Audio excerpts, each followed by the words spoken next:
dapat nasa gitna ka. Alam mo, kaya lumalim yan, kaya nagkaroon ng ganyan, parang nagkaroon ng abogado si Marcos sa loob. Narito ang Balitang Pinoy TV.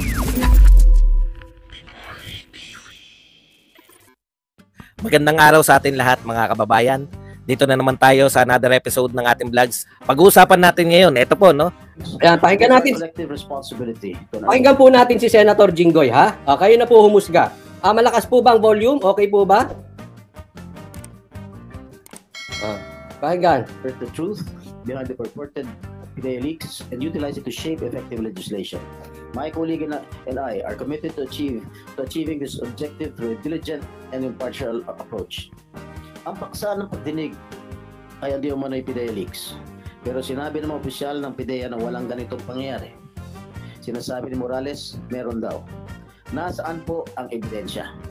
Because sa pag-aaral ng batas ay ang legal maxim that he who alleges has the burden to prove this. Maliban sa mga statement ni Morales, ano pang ebidensya ang pinakita niya? Wala po.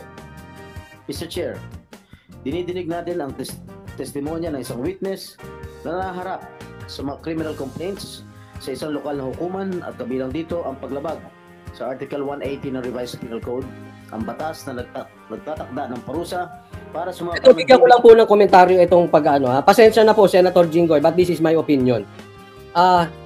Medyo po, ang inyong klase ng pagdinig ay hindi po nakagitna. Galing na po yan sa inyo, na nahusgahan nyo na po si Morales na hindi nagsasabi ng totoo. Tinanong nyo si Morales, pag nagsalita siya, kina-question nyo. Tinanong nyo yung PIDEA, totoo ba ang sinasabi ni Morales? Nung sinabi nilang hindi, umagree kayo agad. Ito po yung nakikita natin. Ito po yung sinasabi natin. Na sana, si Senator Jinggoy ay patas. Dapat pinapakinggan parehas. Kasi hindi naman po si Senator Jinggoy, in my opinion, ay abogado na kung sinong politiko. Siya po ay senator ng bansa, kaya po siya nasa Senate hearing for the very purpose na makakuha ng batas. Makapag-enact ng batas, makagawa ng batas tungkol dito sa PIDEA leak.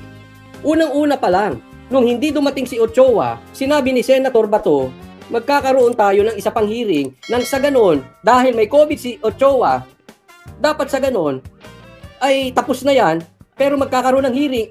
Imbis na concern si Senator Bato, lumabas ang katotohanan ay si Senator Jinggoy, ang pinalabas niya rito, bakit pa magkakaroon ng hearing? Ang linaw-linaw nung pagkasabi ni Senator Bato, dahil may COVID, next week dapat na siya, at nang sa ganoon, pag hindi siya nag-attend, bibigyan siya ng warrant of arrest. Doon pa lang kinokontra na.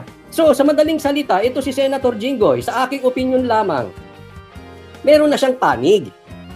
Well, okay lang po yung kunwari, ikaw ay vlogger, ikaw ay yung pinabili lang ng suka, ikaw ay nakikipagchismisan, if you are an ordinary person.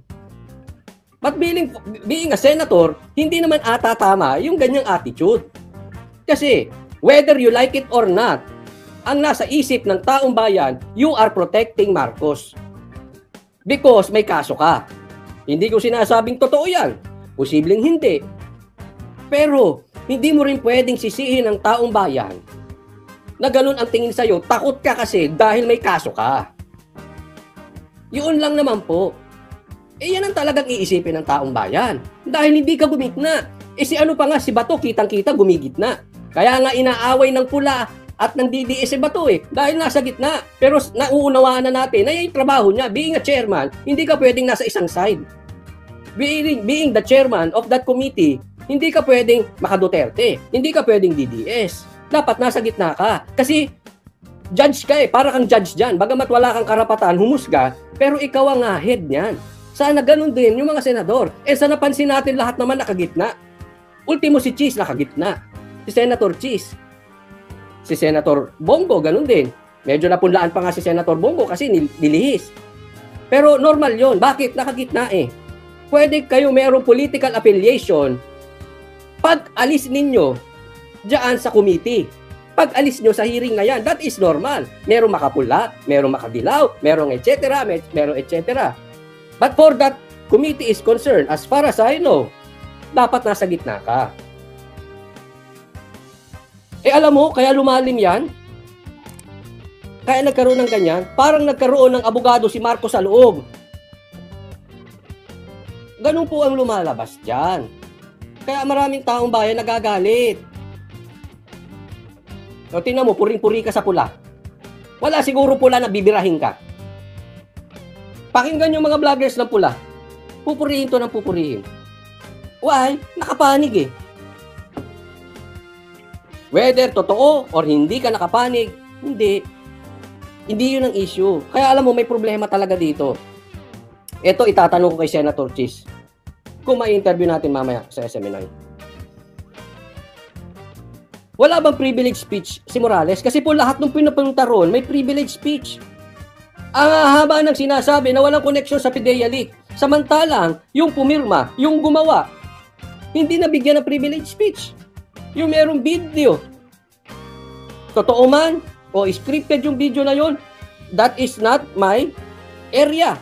Bahala silang humusga. Bahala ang taong bayan humusga. But ang para sa akin, dapat napakinggan. Nabigyan siya ng privilege speech. Dapat na-explain niya. Wala. Tingnan nyo yung oras, no? Nagmukanta kasi Morales doon. Saglit pinagsalita. Pagsasalitain siya hindi siya makabuo ng matinong sentence. Bakit? In the middle, babarahin siya. Ginawa po ba yan? Tanong ko lang, Senator, ginawa po ba yan sa mga PIDEA? Habang nagsasalita, binabara. Ang haba. Orasan ninyo. Bakit nanonood ako? Alam ko, I know what I'm saying.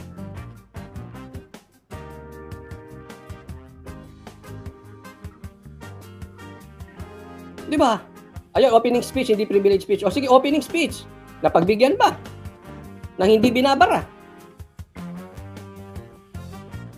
Eh sila ang hahaba. Wala na nga koneksyon. Kaya nga nabara na nga ni Senator Chis eh. Ano sabi? May galit ka talaga kay Morales.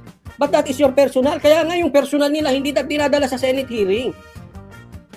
May personal yung PIDEA eh. Siyempre, naiintindihan ko rin naman sila kasi binanatan sila ni Morales. I agree. Hindi ko kine-question yun. Ang tanong ko, dahil hindi pinayagan yun sa hearing. Kung meron silang personal na galit kay Morales at sa tingin nila sinungaling si Morales at sa tingin nila mali si Morales, idemanda nila. By all means, karapatan nila yon. Pero dyan sa Senate hearing, hindi yan yung issue. Tama si Senator Chis. Hindi issue yung personal na galit mo kay Morales. Dalahin nyo yan sa iba. Huwag dito. Tingnan mo, anong linyada ni Senator Jinggoy kanina? Ang issue ngayon, si Senator Morales, si Agent Morales na. Oh, anong ginawa niya? Ang line of questioning ni Senator Jinggoy, yung binanatan sa interview ni Morales, si Jinggoy. Pati ka muna. Yes, nauunawaan kita, masakit yun. Pero personal nyo yun eh. Personal na away nyo yun. Kung sa tingin mo, libelous yung sinabi ni Senator Morales, ni Agent Morales, Senator, idemanda mo. By all means. Hindi ka namin pipigilan sa karapatan mo. Tama yun. Pero dinala mo sa Senate hearing na ang issue, yung PIDEA leaks, paano nag-leak? Totoo ba yung document? Totoo bang na adik? Yung ganyan. Yan yung usapin dyan. Binapunta dun sa interview. Nanay Franz, sabi niya, pakiparating nyo kay Maharlika na ilabas na mga video at picture na ebidensya na hawak niya. Pinagtutulungan na si Morales. May punto po dito si Nancy Franz si Nanay Franz. Tama po. Sa tingin ko may punto po si Nanay Franz dito. Kung meron silang hawak na ebidensya, dapat ilabas na. Kasi kung napanood nyo yung hearing, talagang pinagtulungan si Morales. Baka mamaya magdelikado pa yan. Si Morales, naglakas na ng loob, naglabas na ng video. May punto po si Nanay Franz dito. Thank you po, Nanay Franz.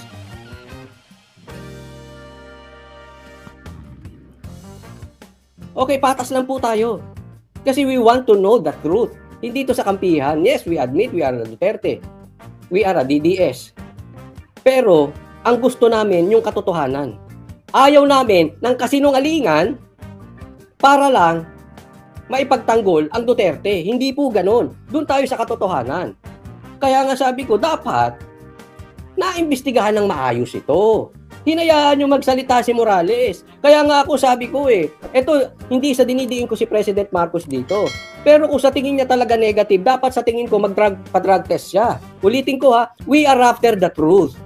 Hindi dahil may galit ako kay Marcos o dahil naka-Duterte ako, hindi po. Kasi kung naniniwala siyang negative siya talaga, eto na yung pagkakataon niya na mapahiya yung mga tao na nagsasabi na siya ay bangag. Why? Because kami ang DDS that we are after the truth. Hindi dahil nakisawsaw kami sa issue, hindi dahil sa gusto namin ng chismis, but because we are after the truth. Ganyan din po ang sinabi namin before. Kaya nga nung lumipat si Sara, VP Sara, para sumortahan si Marcos, kami po yung minura ng tao, nagalit ang tao, nag-unsubscribe sa amin. Bakit hindi po kami sumunod kay VP Sara? Why? Sinunod namin si Tatay Digong. May sinabi siya. And the fact remains, nasa utak ng taong bayan yan. At ang talaga makakapagpabago lang noon is yung drug test. That is my personal opinion. Hindi po kami nakisawsaw. Hindi po kami nakisawsaw dati.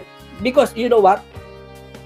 The easiest thing to do before for you to be successful at para ka kumita, during the election, ang lakas po ng Marcos. Ang lakas po ng vlogs ng Marcos. Dahil pumunta na si Sara doon. Hindi po kami nagpunta ron. Because why? We want the truth. Hindi dahil nakikiuso kami. Kaya nga marami sa inyong nanonood dito, minura pa kami. Hindi kayo DDS. Ba't di kayo sumama kay Sara? Dilaw kayo. Tinawag pa kaming dilaw. Yan ang totoo. Minumura kami, dilaw kayo, di kayo sumama kay Sara.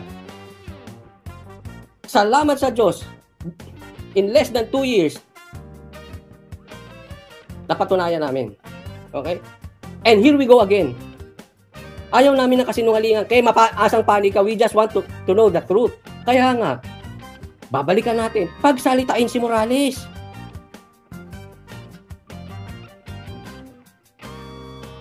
Pagsalitain niyo si Morales.